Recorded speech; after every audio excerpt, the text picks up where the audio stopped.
Good afternoon, everyone. Mike from Safeguard Solutions. Welcome to another episode of Wired for Wellness. Today I am here with Grace Perry, the Mold Girl. Grace is from Orlando, Florida. Grace, how you doing this afternoon? Good. How are you, Mike? I'm doing great. I'm doing great. Thank you for coming on the show, Thanks for and having me. we're very happy to have you here. Grace brings a very interesting perspective to our mold world. She is from Florida. Florida is a different climate than what we deal with here in Canada, Ontario. And Grace, I know it's a lot more aggressive due to the humidity down there in Florida. How do you deal with it? Oh my gosh, there's so many different ways, but I really actually like the humidity, not for our building and not for any sort of mold issues, but dealing with humidity in Florida is a driving cause to all of the mold in people's houses because we're having these houses that are built as if they're supposed to be built in a colder climate in a totally different climate zone. So somebody from Colorado is building the same type of house out here in Florida and not adjusting to the different climate. I mean, we're completely humidity here. And same with temperature. And so we're putting ductwork in attics that are condensing and now causing mold growth on the actual ductwork.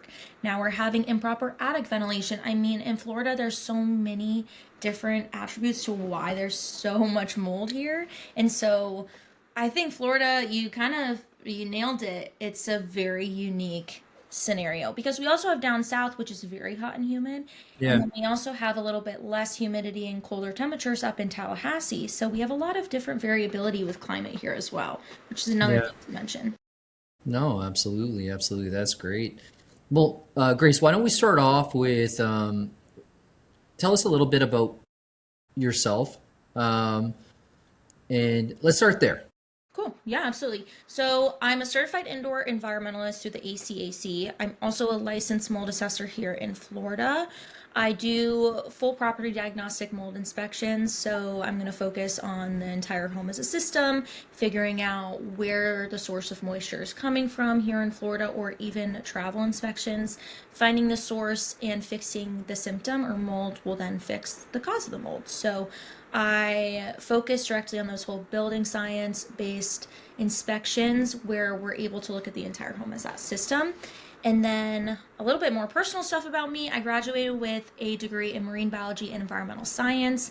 Mycology is very different than shark research, which is what I thought I would be getting into, but I have fallen in love with helping people, and especially here in Florida where we do have such high humidity and awful building practices that I've really found a lot of value in what I do in helping people who are immunocompromised or dealing with SIRS or who have the HLA gene. Those are the people that I really like helping because at the end of the day, we're in this to help people and we're here to help people breathe better in their home and to make sure Yeah, that their house isn't making them sick. So, absolutely, absolutely. And I think that's we need more people like you in the industry, um, people that want to help, right? People that have that as a, you know, that's their personality, their heart. It's not just about making money yes. in the industry. It's about helping the families, and I think that goes a long way. Yeah, the passion is definitely something that you need to find in the industry if you're looking for an assessor because if they are not passionate about it and they don't understand how mold works or how a system works, it's going to be a little bit harder to understand what's going on in your house. And Yeah, especially if they are scare tactics or using a monetary value to make you get an inspection, that's just not something that we value at air quality experts. We really do value helping people and solving the root cause so then you can yeah, go back to living a normal life after chronic illness or exposure. yeah, for sure, absolutely. And Grace, let's start with why don't you tell us a little bit about like what is a mold inspector or assessor? Yeah. How does it differ from a mold remediator?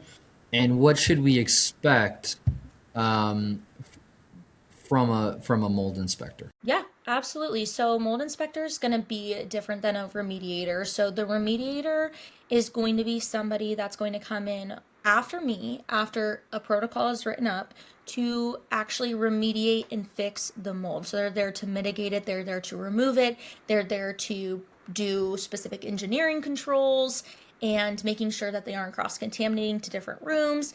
That is the remediation company. It is conflict of interest for me to also do the work. So I don't do the work. I go in initially and I'm doing the initial assessment from the exterior to the interior to the ductwork to the crawl space to the attic. That's what I'm there to do. Once my assessment is done, we're able to provide that for a remediation company for them to execute the remediation that's recommended, or we'll also pass it along to maybe a building specialist if there's some building envelope issues or HVAC design. We'll pass it along to them, and then at the end, I'll come back in as the mold inspector and do post remediation verification, making sure that everything is back to normal fungal ecology, because that is so important. And I think a lot of people miss that step. Is the post remediation assessment, having a third party come out there is so important. And I think, Mike, you can totally agree with this, Yeah. because you could do all this remediation, you could pay all this money, and then the source of the problem isn't fixed, or they missed a specific exposure source that's happening, and then you build back and now you're still exposed. So Yeah. you want to make sure to get that third party inspection too. Yeah, 100%. We find a lot of pre-construct or post-construction issues in homes where mold has grown on the studs, or mold has grown on the sheathing of the ceilings from in the basements, Mm. and though that always affects sales like of the homes as well, right? Now, I mean, if the basement is unfinished, you're lucky that you can see that. If it's a finished basement, you won't see that. Yeah. And that's one of the issues, right? And I always do recommend to clients, because I do a lot of real estate home inspections as well, and I usually do recommend to clients it's a good idea to at the very least do some air testing. As a home inspector, I'm and a mold assessor, I am always looking for moisture damage areas. But air testing can also help us see what we can't see. It's not everything, but it does help us see what we can't see. Absolutely. It's definitely a great tool. Yeah, no, 100%. Um, Grace, why don't you tell us the in terms of a mold assessor, what area of the home do you usually concentrate on? The inside, the outside, where do you start? So I start on the exterior because any sort of grading issues or water pooling near their foundation, or we might have a specifically built house that's on a wetland, or we have a lot of outdoor infiltration from, say, you're right next to a wetland. Now you have a bunch of outdoor spores that might be infiltrating into the home. I do the exterior first. We also want to make sure that the roofing is done correctly to make sure that there's no pooling near the side of the house. Proper kick out flashing is super important. So I start with the exterior, and that'll actually help me on my interior assessment. Now, I don't really skip anything on the inside, but then I do interior assessment with a full moisture thermal visual analysis, and then I will take air tests supplement to where I feel like there might be a potential problem, mostly surface samples or tape lift samples for visible growth. And then after that, I'll follow up with the HVAC system. I'll look for air infiltration points, and then I'll finish off with the attic and the crawl space. Beautiful, beautiful.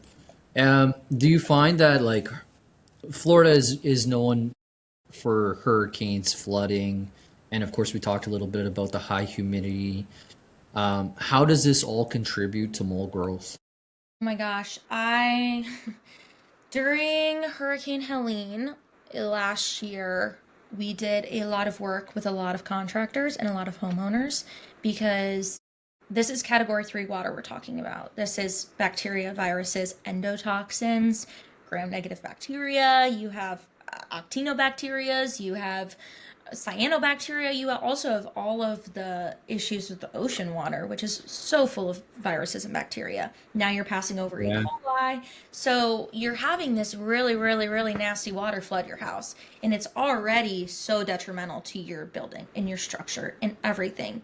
And now you have all of this stress and anxiety, like, oh my gosh, my house just flooded. I need to do something.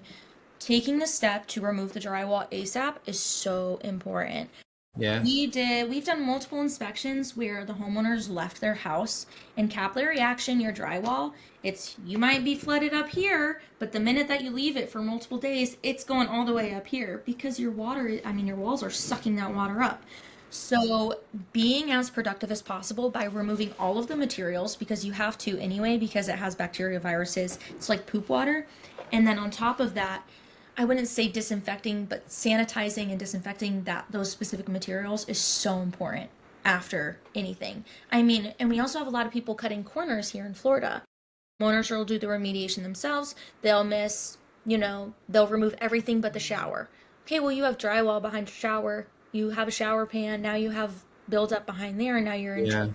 Like, there's a lot of things that people miss. So I think having a mold assessment after a flood, even if you're just a general contractor, is so important because we might see something and be like, oh, well, there was moisture there. You have to remove it. Or, Yeah. these studs need to be dried out and they need to be actually sanitized and disinfected because there's way too much contaminant that's associated with it. And so we dealt with a lot of that. And unfortunately, a lot of people will just bleach it. A general contractor will come in and they'll say, okay, perfect, let's spray it with a biocide, let's spray it with a fungicide or whatever, and then spray it with bleach and you're good. But that's not the case. You actually have to physically dry it out. You have to use abrasive techniques to get anything off the surface of all the studs, and then you have to treat it. And I think a lot of people miss that. So I Yeah. see it happen all the time. Or they Yeah. just cover it up and now a house was previously flooded, you have moldy studs, and now it's covered with drywall. That happens Yeah. quite frequently too. So Yeah. if you're buying a house in a flood zone, I always recommend getting a mold inspection, but also having documentation from the previous homeowner if any flooding or water damage has occurred and proof that it's passed a post remediation assessment. For sure. Yeah. I think Now that's this kind of flows very nicely into the next question here, but in your opinion, are newer homes more or less prone to mold? so both, because older homes I tend to see have more water damage issues, like water lines leaking, they have copper pipes, maybe they have cast iron piping. Older homes typically are going to have more of those water damage events, whereas and older homes are going to have crawl spaces. So sometimes they'll actually have more humidity issues and just not as energy efficient. Now, in the new homes, I see a lot more humidity problems. So these houses that are being built like they And were that's back in the because 70s they're more airtight, you because think? they're more airtight and they're using different building materials. They're building them the same as they would back in the 70s, but Yeah. they aren't increasing and changing the actual building materials. And so we have very tight homes with not enough mechanical filtration or ventilation, so you're not Yeah. having enough makeup air, and so now you're having a bunch of condensation building up. HVAC, Yeah. I mean, usually these builders, I'm not going to name names, but they'll hire out, the cheapest HVAC contractor out there. They aren't designing your HVAC system to make sure that you don't have any issues with condensation building up. They aren't at all. They're just putting in a cut and dry cookie cutter duct, flex duct, and you're good. I mean, did an inspection the other day in a brand new build, and the actual intakes in every single room were not even sealed. You could pull it up, and like it was just sucking in attic air. I mean, that was brand new build. So I see issues with both of them, but long story short, because I like to have long answers, more moisture damage in regards to water events in older homes, and then I have more humidity problems in newer builds. Yeah, for sure. For sure. Um,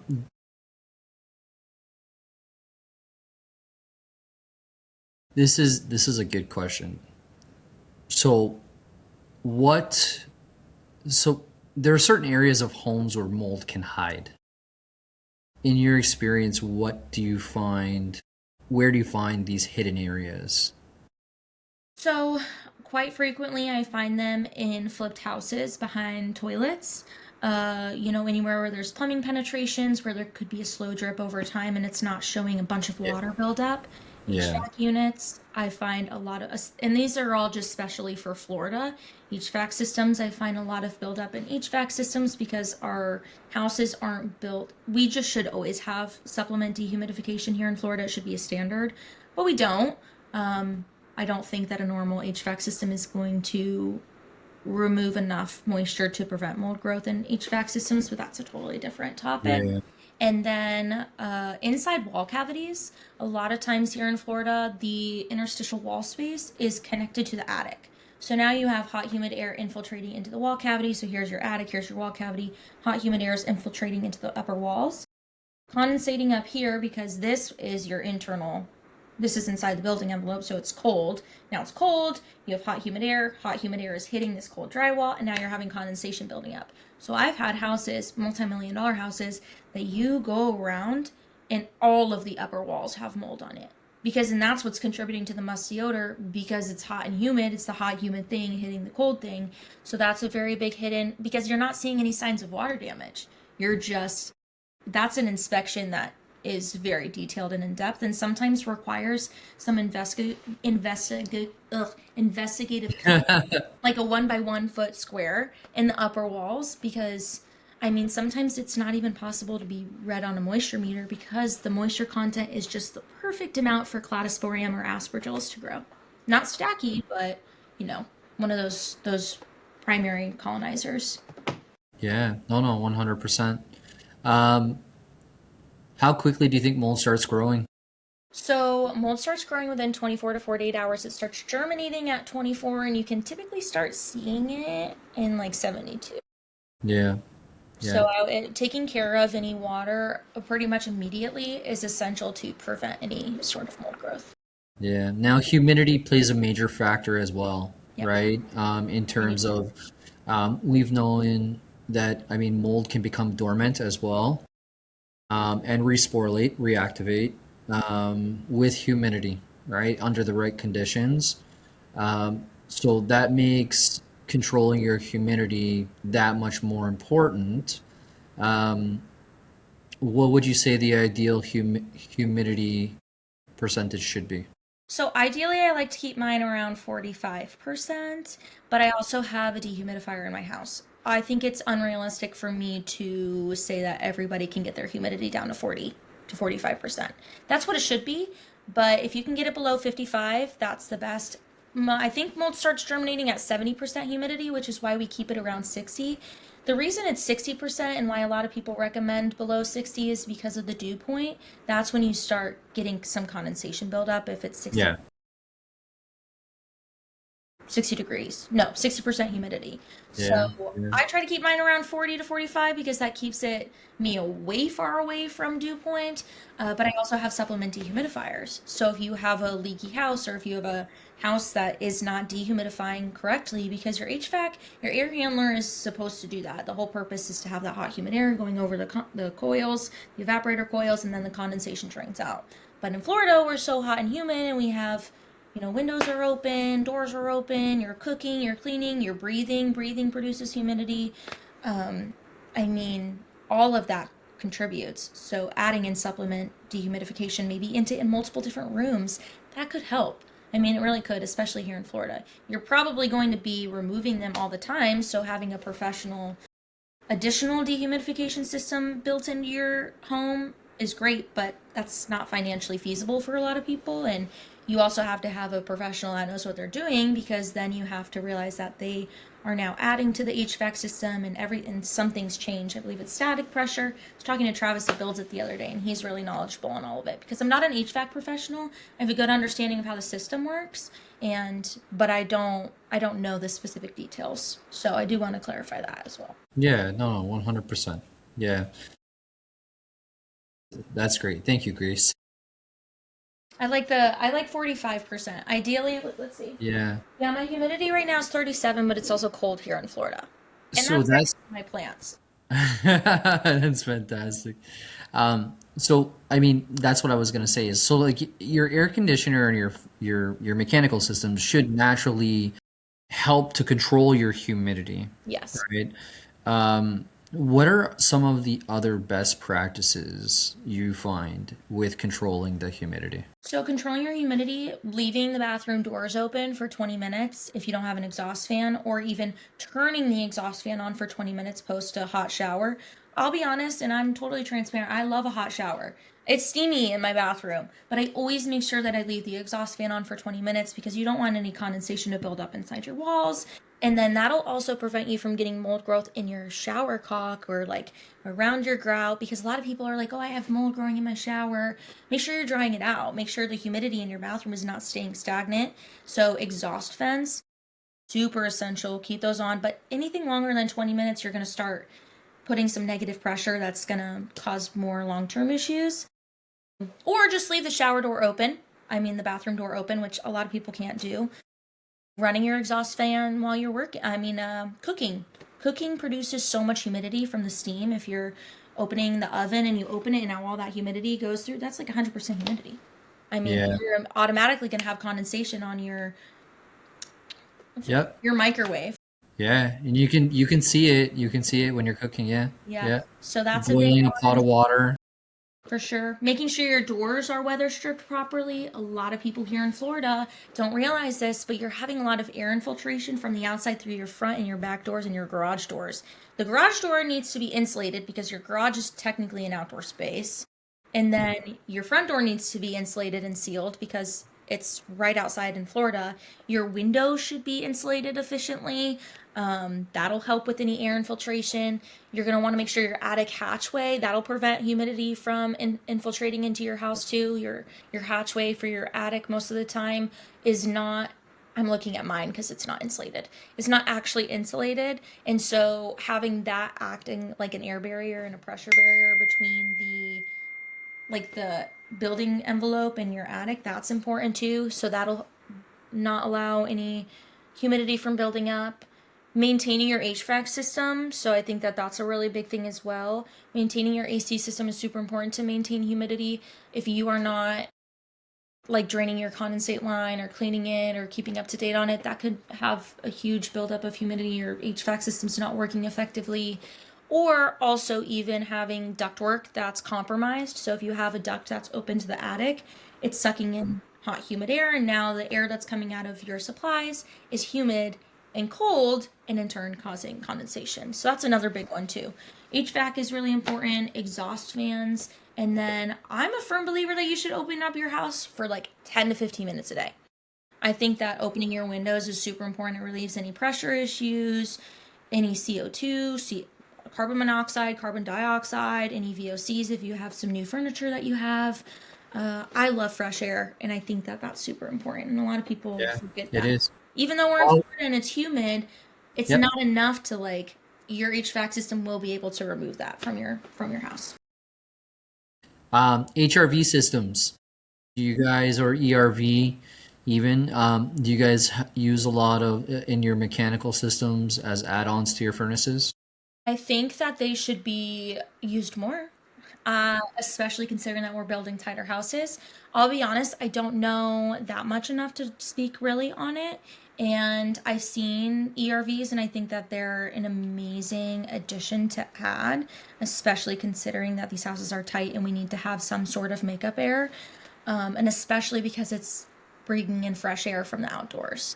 So I think that they're great. I don't know enough to really talk anymore about it. I'm still educating myself. Yeah, I usually refer my I clients refer out, to yeah. HVAC specialist. Yeah, yeah, 100%. I mean, I make it a part of my Static gold pressure, standard. something's impacted, and you have to like reroute some.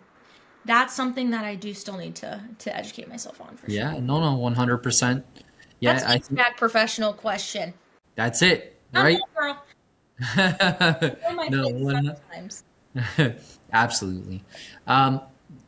Let's talk health and safety a little bit. So, in your words, and based on your experience, what symptoms do you think homeowners usually report before realizing that they have mold? So what's ironic is a lot of people really focus on the allergy type symptoms. So like the coughing, the sneezing, your histamine response. So itchy eyes, runny nose, stuff that happens when you're exposed to something you're allergic to. And the funny thing is when you start going in depth with these people and like, oh, well, what's changed? How have you? Well, I've been really tired. Okay, so now you're adding fatigue. Oh, well, I've been having headaches too. Okay, now you have headaches. now you're having more signs of chronic inflammation than just an allergic response. Because some people do are just only have an allergic response to it and they're perfectly fine.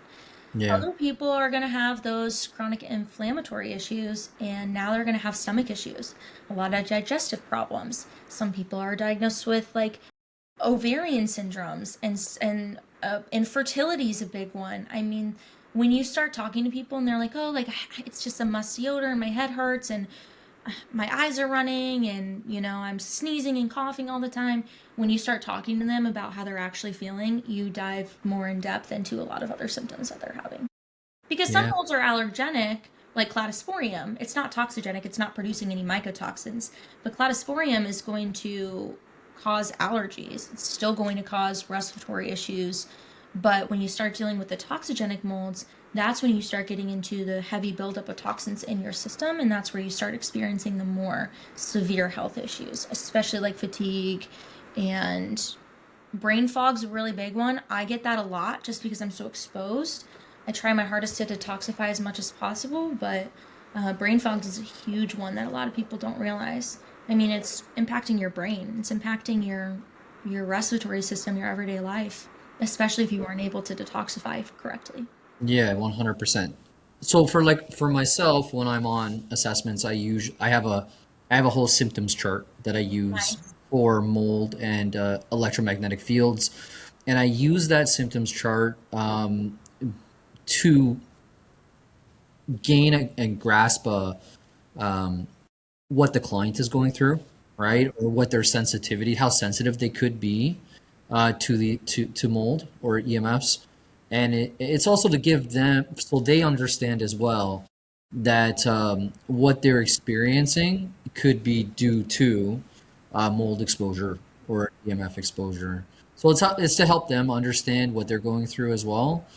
That's As great. well I've as, never thought about that. I should probably yeah, incorporate that. Like a symptom. I yeah. usually ask like what type of health symptoms they're having, but I should have one like a whole list of them. Yeah, yeah, I think it's a great introduction starter between you and your client True.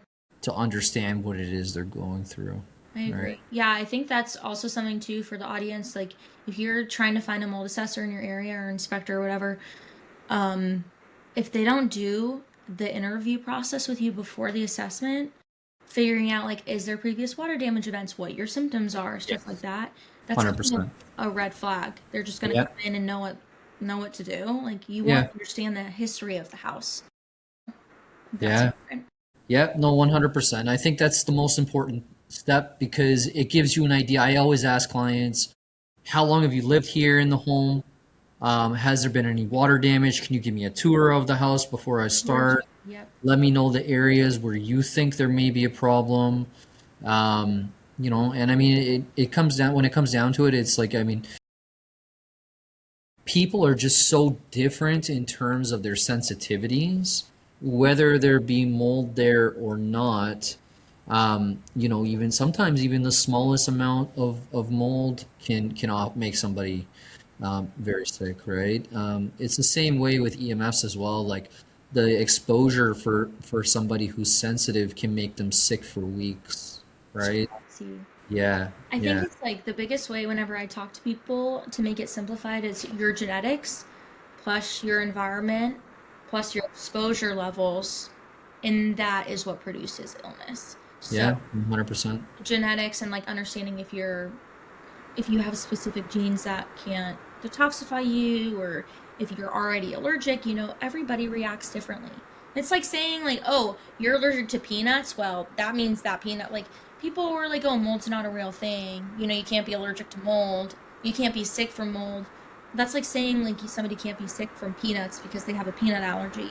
It's just Yep. like Yeah. there's An that. allergy is an allergy. An allergy is an allergy. An illness is an illness. Some people have different genetic structures than most people. Everybody is so unique and so different.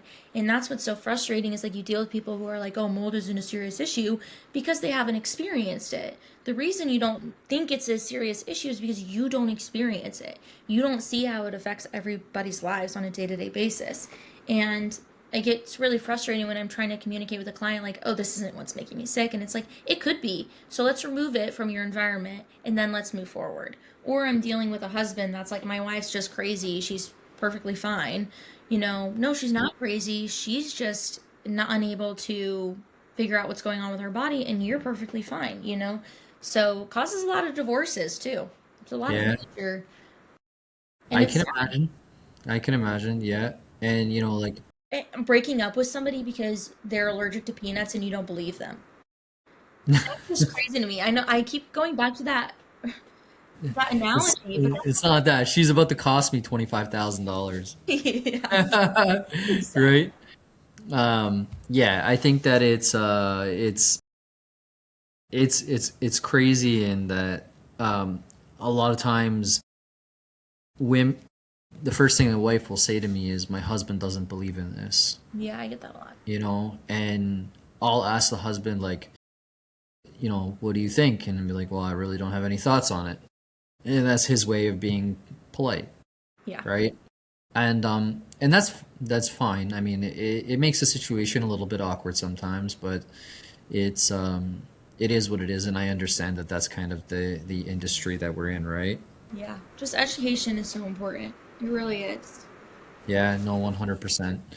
Yeah, and yeah, that's just it, right? Is I think that like mold has really become a pandemic in itself in social media because there's a lot of untruthful information out there, and it's just become something that I find that it's making people worry about it too much, I right? agree. And I think that it should be something that, like, I think like mold assessments should be focused on water damaged areas. I think people should be, you know, you shouldn't just assume that you have mold, right? I mean, there usually is reasons why, but hey, you know what? If you want us to come to your home and rip open all the walls, we could do that, right? But I think that it's let's not start there. That's my point, right? Is you have to have some sort of a reason for wanting to rip apart walls, I think anyways, but Yeah. And I think that you made a really good point. I've talked about this with a lot of professionals in the industry. The standards are really high. At the end of the day, there's a lot of things that are unseen about mold. And I think that with social media, and it's like, oh, well, if your inspector didn't do this, if your inspector doesn't do this, I think that every inspector, if you vet them correctly, they're doing the right job. And the standards are really high, and it does make us a little bit nervous. It's like, well, what if I do miss something? I've missed something maybe one time, that I'm aware of, but at the end of the day, we are just there to gather data and analysis, write up a hypothesis, and tell you potentially how to fix it. There's a lot of scare tactics out on social media, and I think that mold, people need to understand, is very fixable and it's expensive, and I really wish it wasn't, because we also have people out here charging millions, hundreds of thousands of dollars for yeah. something they aren't even doing correctly. And it's really frustrating to see people getting taken advantage by that. And I don't like the fear mongering. And I think education is so important. And there's a really fine line between fear mongering and education, because I post things all the time and my friends always like, Grace, this scares me. I'm like, it's not there to scare you. It's there for you to be aware so that you don't experience it. And I think that people need to understand that we are limited and we have the knowledge and we have the expertise to come into your house and look for mold, but sometimes it's not mold. Sometimes you're dealing with endotoxins. Sometimes you're dealing with other toxins. Maybe you just got your floors refinished and now you have a bunch of odors that's causing your headache. I mean, Yeah. so many other variables, and I So think it's important for people to address that too. let's talk about endotoxins for a second. So what's your definition of it? Or I think a lot of people are very unfamiliar with the term. Yeah, Uh, absolutely. So, endotoxins are going to be produced from gram negative bacteria, if I'm not mistaken. And they're produced by like E. coli. So, a lot of plumbing gases will have endotoxins associated with it. And they cause a lot of health issues. I mean, very similar symptoms to mold. Any sort of plumbing penetration that's not sealed, if your P traps aren't actually like full and it's just releasing plumbing gas into your Yes, home, yeah. that's going to help with endotoxins. Flood water, category 3 water, endotoxins. Any water that's coming through, over rat feces, endotoxins. I mean, a lot of people don't understand that like bacteria is a huge thing. Bacteria is also a major contribution to indoor air quality. And I Yeah. think that it's commonly just kind of thrown to the side. But if you also want to address endotoxins when you're addressing mold, similar to you want to address the mycotoxins when you're addressing the mold too. Yeah. No, absolutely. Absolutely. Thank you for that. Yeah. A lot of people talk about DIY mold test kits, Yes. petri dishes. Yes. How accurate do you think petri dishes are? So I've actually done a presentation not a presentation, a YouTube video on this.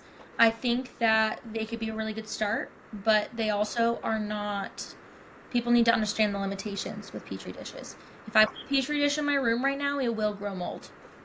Yeah. It 100% will. It is the perfect conditions because not every single home has mold in it. No home is mold free. Mold is a natural part of the ecosystem. You have mold in your room from tracking it in from the outdoors. If you have pets, you have mold in your house. And the thing we're worried about is exposure limits, obviously. But I think that if you put a petri dish out, you're gonna grow mold. It's very, very accurate, and there's just people that are like taking this and monetizing off of it. It's like, oh, put this in your ductwork, and you're gonna grow mold. It's just kind of straightforward. So I actually have a YouTube video on that. So if anyone's interested, it's Mold Girl Grace, and you can go a little bit more in depth on why I don't really like them and DIY testing. Now I think like DIY testing, like having a swab and sending it out to the lab to see if it's mold or analyzing the type of mold, that's totally Yes. valid. It's kind of funny. Like people are very very uneducated on this, and they go by the color alone.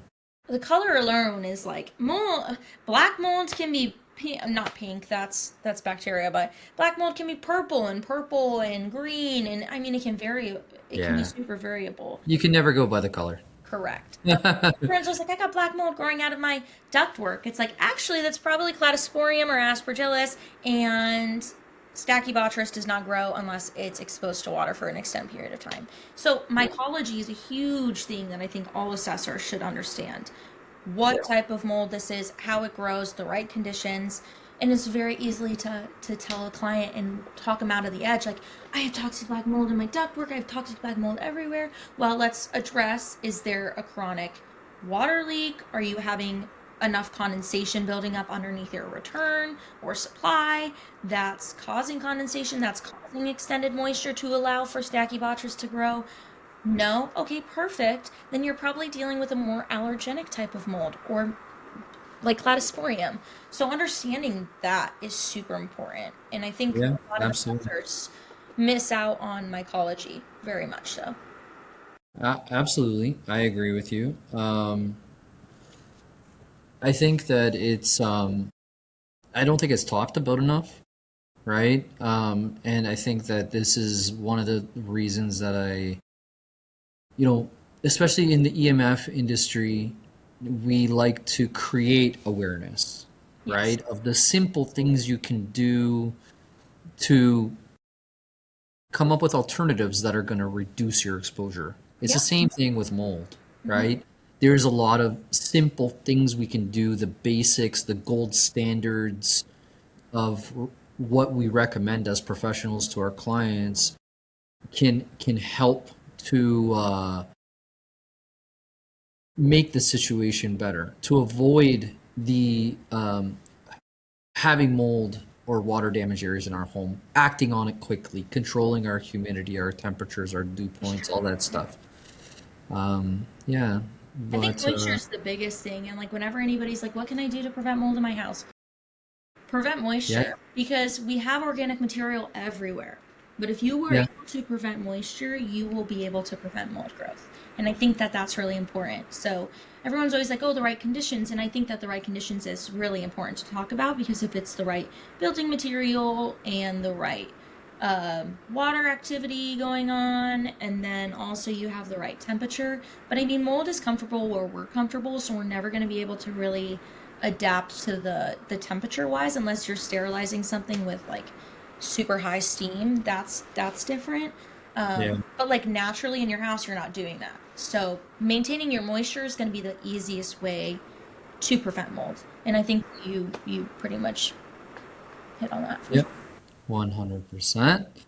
Um, a lot of people, this is a big misconception, or I think we should address it. Um, how accurate are air samples? I actually just did a presentation this morning, and I have my RetroTech smoke pencil, and I have my air pump, and it's supposed to take, I think, one air cassette is standard for about 1,000 to 1,500 square feet to Yeah. encompass like half. That's what I hear in the industry as well. Are I don't, you kidding me? I have my air yeah, pump here this morning. I have my smoke pencil because Brantley, he actually did this presentation and it's like kind of stuck in my head. So I've kind of started educating people the same way as well. I mean, mhm, like here, you have like air here, and mold doesn't grow in the air, it grows on surfaces. So if you're not having an exposure level, if you're not going through the room and kicking up dust and debris to get onto the air sample, it could be very inaccurate. It really could. You could have an issue in the ductwork and it not show up on your air sample because it's moving too fast over the cassette. I mean, I think that air tests and any sort of tests, even the ERMI, have a bunch of issues wrong with them. And so I always say, like, the eyes and a flashlight and the brain is the best thing to do on an inspection. 100%. I say that you have to use both in conjunction. Yes. Yeah, and you can never guess, and you can't go just by looking at it either, right? Because there has to be there has to be it has to be a sample. I always tell clients, it's not so much me telling you what type of mold this is. The lab is going to tell us what type of mold this is because it goes under a micro. It's being viewed by a microbiologist. Yeah.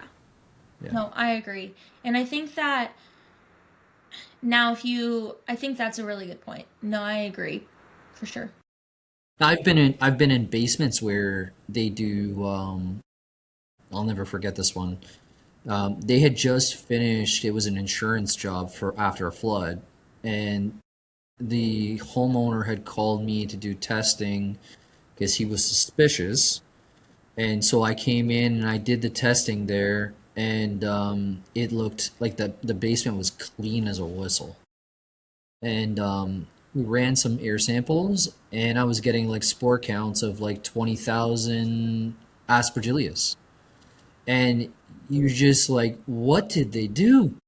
Right? And so again, they have to go back to the insurance company and say, hey, your guys were here, but I just had a test done afterwards, and this is not clear. So you're gonna have to come in and rip it all back up again. I've had that too. I think that air tests really can, especially after remediation, because a lot of stuff is airborne. So I think air tests during post remediation verification is great because you're going to be able to trap things on the air cassette more than if it's just like stagnant or dormant mold that's inside of a wall. Um, but they all have limitations. I mean, every test does. So Yeah. I do think that there's a time and a place. Like, I'm not going to go into every single house and be like, I need 10 air samples here. If I have a concern in a room, specifically if I have, I'll try to do it based on the square footage and understanding and strategically place them. And then same Yeah. with surface samples. Sometimes we have to do a few more extra surface samples than what we initially think. And, ductwork, a lot of people will be like, that's not mold, that's dust.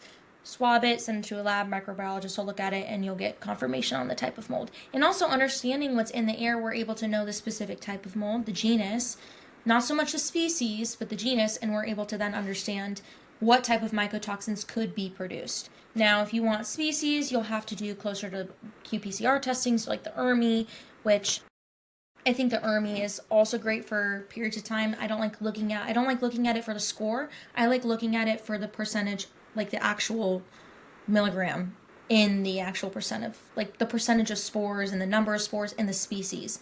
That's why I like the ERMI, because it does tell you the species and then you're able to know which type of mycotoxins are being produced, but I don't use it to determine if a house has mold problem or not at all. No, of course, yeah, yeah.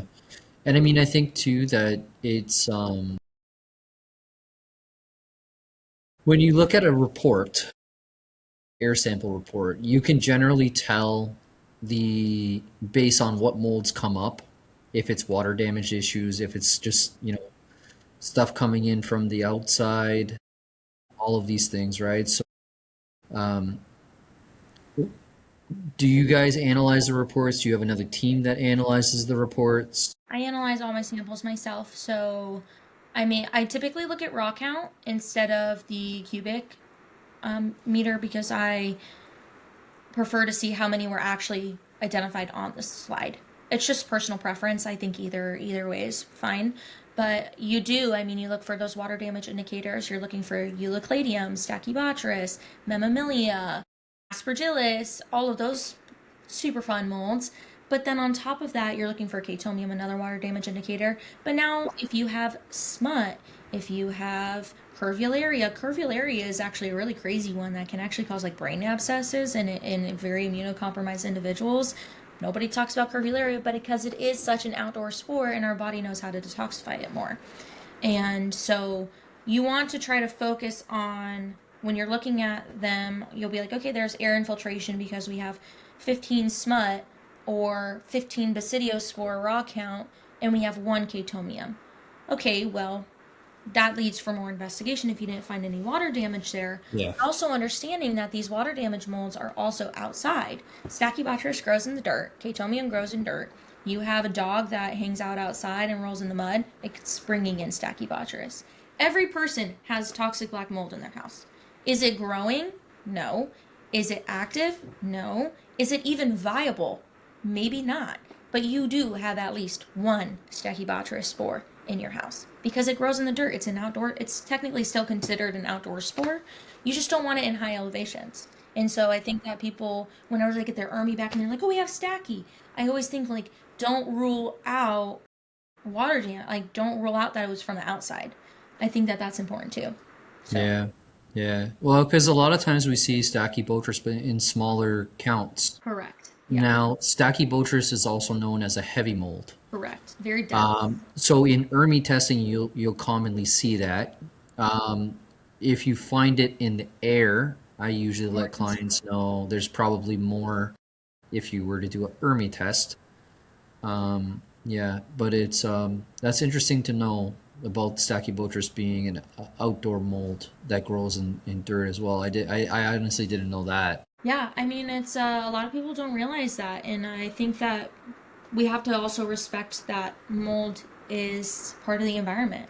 We need Yeah. to coexist. We need to coexist with it. At the end of the day, we do, and we want to limit as much exposure that we have. We want to limit how much moisture we have to allow it to become viable and start germinating and growing. But at the end of the day, it's the exposure limits, and that's the most important part. So. Absolutely. That's great. That's great. Um,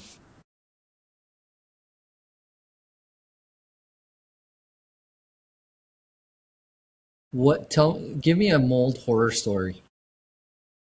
Oh my gosh, so many. I'm trying to think through my brain on so many different mold horror stories. Well, the flooding one, that one was pretty bad where he let his house sit after he had like a 6 foot flood in his property to try to get insurance to cover it.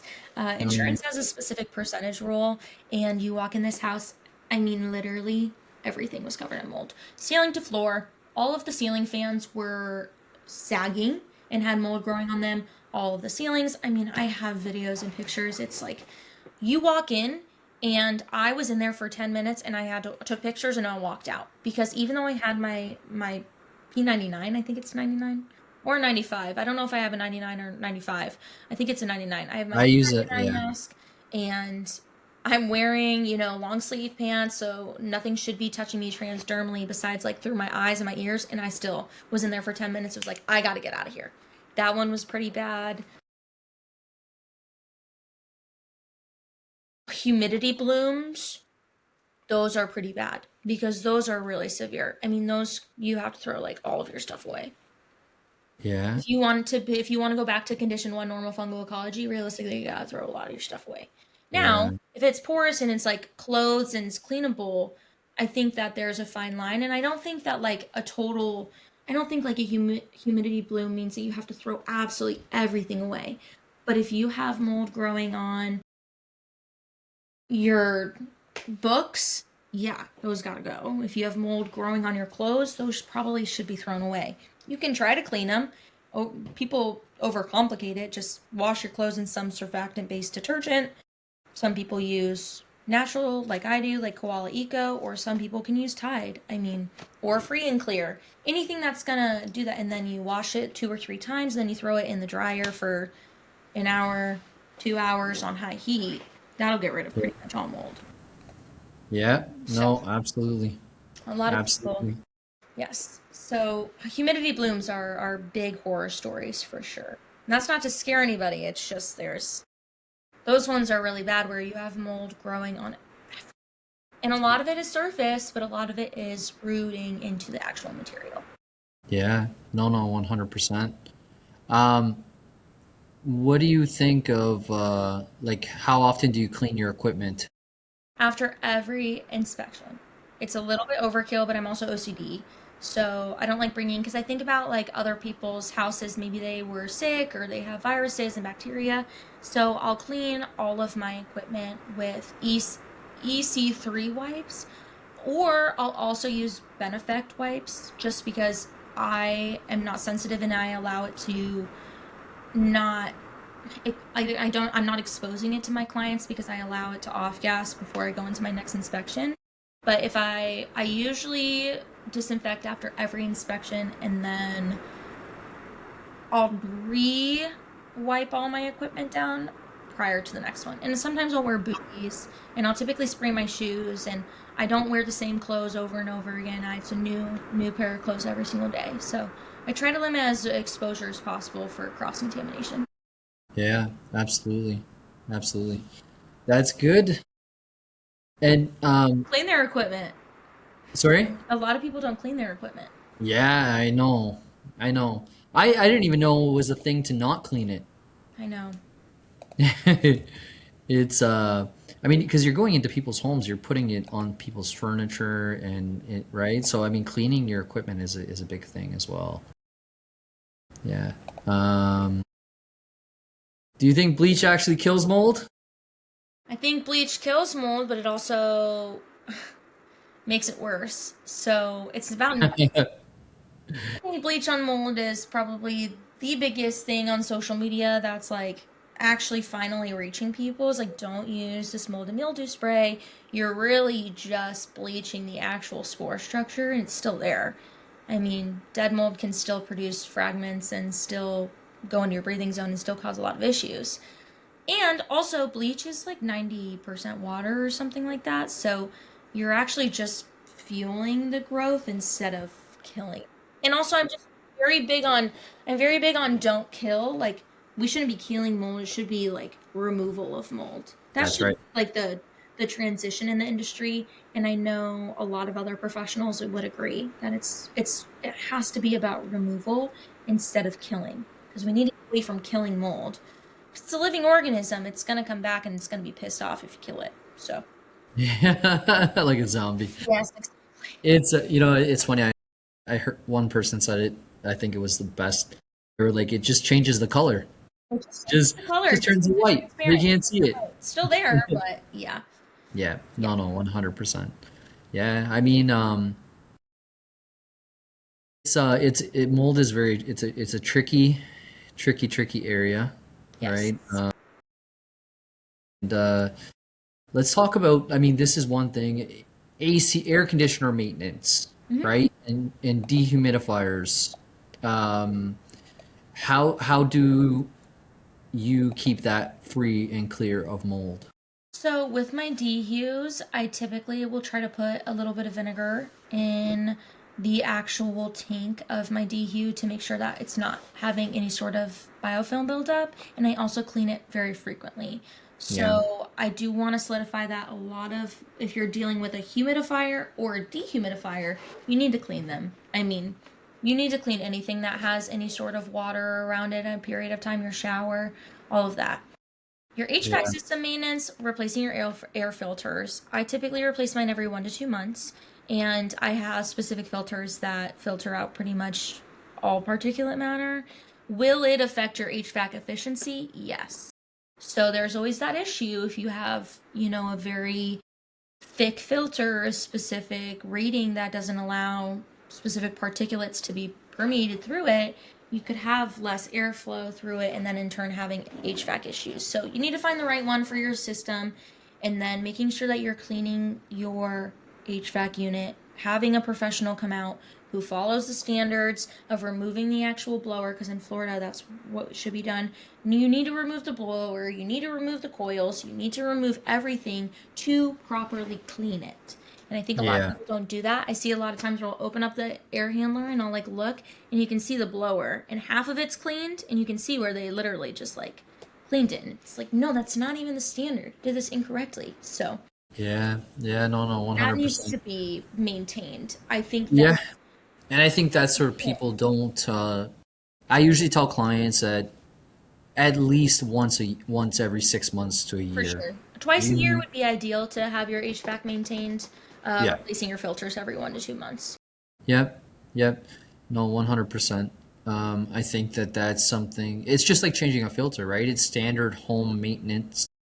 But these are all things too that people don't understand, and you can speak with them about, when's the last time you had your ducts cleaned and, how often do you change your furnace filter? And I mean, we really hope and rely on people using good furnace filters. Here in Canada, we use the 3M ones. They catch a, like you were saying, right? They catch a lot of the particles. That's the big thing. But you are also, so it doesn't catch everything. Um, Viruses and mycotoxins, I mean, mycotoxins are like 1.1 microns in size. Your HVAC system isn't going to catch that. You know, no, 100%. Yeah. it might pollen spores or mold Yeah. spores if it's the specific Yeah. herbicide rating. Would you say that's where, having like a blue light would make a difference? So UV lights actually only deter mold. It doesn't kill mold. So mold, More surprisingly, for viruses, I think, right? yes. So I Yeah. was actually reading a lot of in this fungus book about mycology, and actually mold and fungus have adapted over time to be able to be resistant to UV light. So it's resistant to UV light, which means that it doesn't kill it, but it does slow the growth. Will it slow the growth on the evaporator coils in the blower? Yes. Is it going to prevent mold growth in the rest of your HVAC unit? No. I Yeah. see mold growing on these UV lights. If you aren't doing proper maintenance, I think that like they're kind of identified as the solve all, when in reality it's like it's moving too fast. Your HVAC system is moving too fast for it to sanitize and kill anything passing over it. I mean, it'll slow the growth on the actual material inside your unit, but it's not gonna be the solve all for air quality, for sure. And that No, I will get that's in arguments with people about. And I have gotten in some arguments with some HVAC professionals. And I wouldn't say arguments, but more disagreements of like, I've seen it, not growing on anything. Well, I see it growing on the HVAC unit itself. I see it growing on the actual light. So I think yeah. maintenance is important too. You can have the UV light, but if you're not maintaining it, you're gonna have mold. Yeah, 100%. Yeah. I think that But sorry? maybe not as often, but Yeah. No, no, 100%. Yeah, and I mean, I think that it's all, you would like to think that hey, we should teach a course. I think that that's the best way for people to learn is through listening to professionals because like we were saying earlier, like on social media, there's just too many sources of information that are going around that it creates a lot of questions and misconceptions and I think that people should stick to basics and let the professionals do the rest. Yeah, I'm actually doing a Instagram live with Andrew Melrose on Thursday, and one of the things we're going to be talking about is like how to kind of get rid of all the Instagram noise because it's so stressful. You're dealing with so many things, you're dysregulated. To like honing down on with your one person and understanding that okay, now we're being taken care of. Let's move forward. So I Yeah. think finding the right professionals to learn from is super important too. Which is why I'm so weary on what I post on social media because I only want to post what I actually truly believe. So Yep. 100%. 100%. And I think like for me, I leave a lot of the stuff to the remediators, yes. right? I'm there to kind of build a picture Mhm. for you, let you know kind of where we feel that your home is at in terms of based on the testing and the assessment, and then let the remediators come in and fix the issues. Yep. Absolutely. I'll Yeah, find the problem, find the source, and then they come in to fix it. that's And I right. think a Yeah, lot of remediators don't do that either. You know, mitigation, remediation, all the different terminology, whatever you want to say, they don't, some of them aren't fixing the issue. You know, they just come in there and they just do the removal. So finding somebody, yeah, I mean, sometimes you don't know what the problem is until you open up the wall, but having a professional that understands, oh, this is not right, this is where we're getting the moisture from, is super important too. yeah. 100%. 100%. Well, Grace, it was a pleasure Always having a you pleasure on. talking about mold. I love It mold. is, isn't it? 100%. Thank you for coming on. We'll have the video up shortly. And where can people find you? Or you can find me on social media. My Instagram handle is Mold Girly. You are more than welcome to follow my YouTube as well, which is Mold Girl Grace. And then the company I work for is Air Quality Experts. So if you're ever interested in getting an inspection in Florida, I do also travel. You can go ahead and go to our website, aqecorporation.com. We also have a free little course for people to have like a very, very, very good, like brief overview on mold. So I definitely recommend checking that out. And then we also have a new AI tool that's going to tell you if you should hire an assessor, if you think it's dust, debris. You can just take a quick picture. And I think those are some really cool stuff that is on our website. So I'd take a peek at that too. Fantastic. Grace, thank you very much for being on. And let's stay in touch. Yes. Thanks, Mike. Appreciate it. Take care.